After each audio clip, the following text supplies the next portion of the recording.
we're gonna try to tackle this gargantuan topic. It's the video game equivalent of religion versus science. But first, we've gotta ask the question. What the fuck exactly is a fighting game? Now, if you go by the literal meaning of the words, then you can just say what?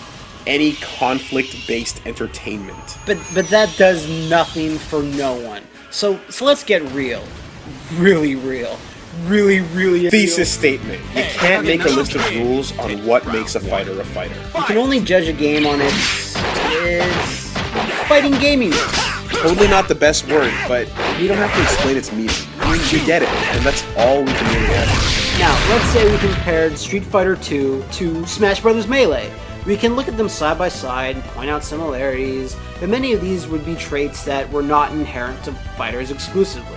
We can't really say, well, both games have jumping, blocking, and combos, because so does Devil May Cry, and Sin and Punishment. Them ain't no fight games! We can only establish things based on whether or not they increase or decrease the fighting gaminess of a game, and the sum of these determines an outcome.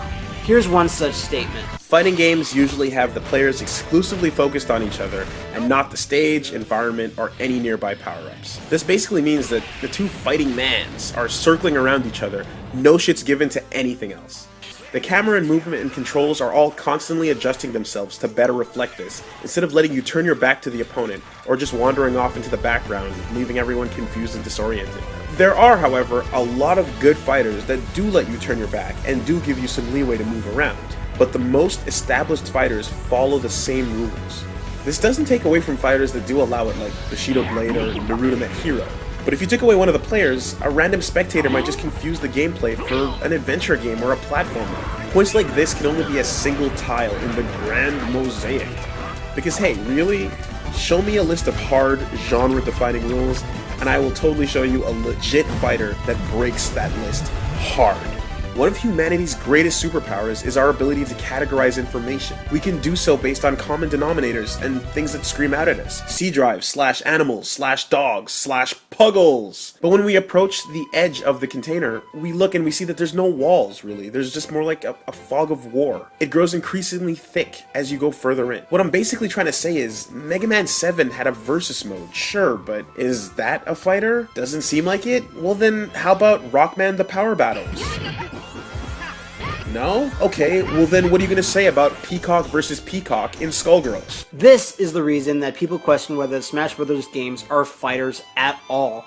There's tons of invisible rules like these that we just don't notice or think about until they're gone. And even then, we can't pinpoint it. We just vaguely say, oh, well, I don't know.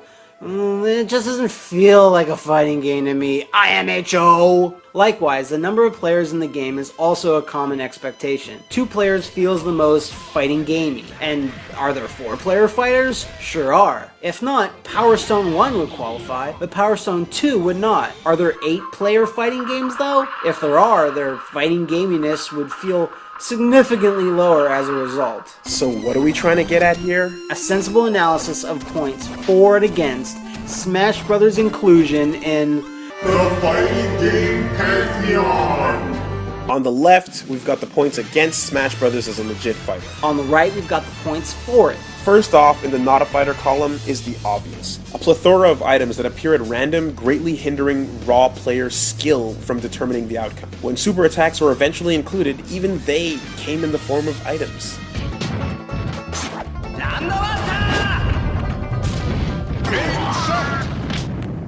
But on the is a fighter column, we can chalk up the fact that items can be turned off, with the exceptions that we'll get into later. This sort of negates the items argument altogether. Similarly, stage hazards and forced platforming are in the game. They can completely kill you independent of your opponent's skill. But again, you can remove these from play, or at the very least, restrict them based on neutrality. Life bars are a pretty recognizable element of fighting games. Anything without one rightfully raises some questions. However, DBZ The Legend featured a power balance meter that determined the outcome more than the life bars. A Fighter's Destiny has a simultaneous point system that awarded different types of knockdowns. We have seen various fighters flipping the script before. We can't ignore the fact that the currency of staple, recognizable fighting game strategies happens to also be worth a lot in the world of Smash Bros. You will win more often if you do use footsies, option selects, frame traps, throw mix-ups, and everything the game has to offer. For those of you who can't get over the all-ages subject matter, Also known as the "what the fuck is this preschool diaper baby bullshit" effect. give it a rest. That's not a valid point. There are games out there with themes that you can't even fathom. 俺様を誰だと思ってやる。そう短冊切りだらけだぜ。ギッタギタにしてやるぜ。 Each of the games in this series features moves that are a total homage to classic fighting game styles. More than any other video game archetypes, Mario is a Shoto. Also, on the is a fighter side, fundamentals of play rely on rock, paper, scissors mentality and honing your prediction and reaction skills. Any competitive game has these elements. Smash Bros. Has them in spades. Maneuvering and defending at a high level in Smash is reminiscent of the advanced tactics that other competitive fighters have. Wave dashing, zoning, and guard breaking are all native terms to the fighting game community. And again, Nintendo's fighting franchise does have them. Moving on. Whoa, we're not even done with the high level stuff yet. Smash Bros. Has matchups. Matchups are what we call the expected outcome and essential information in regards to two given fighters squaring off. Fighting games tend to have a character variety, and this affects the outcome more than how close you spawn to a mineral deposit, rocket launcher, or a good camping site. But contrary to all these points, the biggest knock against Smash Bros. Is the fact that Nintendo and Sakurai don't really want it to be a hardcore fighting game. Even if you disable all items and limit the stages, they go as far as to include a chance that your character can slip and fall during gameplay. In certain circumstances, you can even pull out an item that's been turned off. This really brings into question how much the creator's intent determines what a game is versus how the fans receive it. It should be noted, however, that the creators of Street Fighter II had no idea that they were inadvertently putting combos into the game. They only came about as a result of players choosing to play the game the way that they wanted to. Now, there's a whole scene of people playing this game seriously, having tournaments, making money, flying across continents to prove that yes, they can chain grab space animals all day. They're performing tactics that not many people understand, breaking down matchups and using an entire vocabulary of very specific lingo that fits right in alongside terms used by the fighting game community, like salty, Pringles, and getting R-Kelly'd! If there's people dedicated to doing this competitively year after year, there's gotta be a reason why.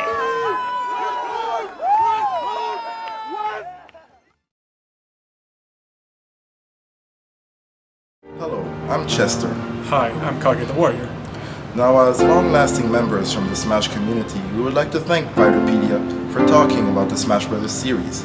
But in these dark, pressing times, we figured that there were some delicate issues that we would like to talk about. We are really happy that you acknowledge that Smash is a fighting series, but some differences must be made between Brawl and Melee.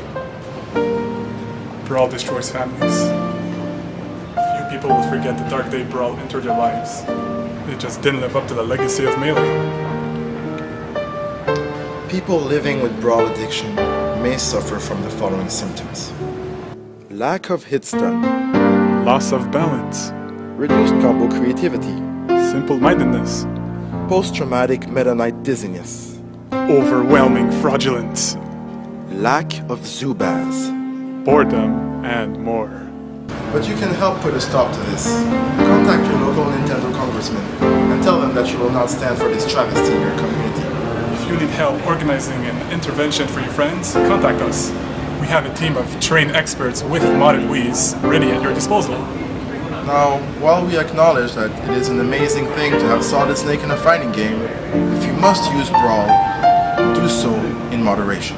Together, we can make a difference.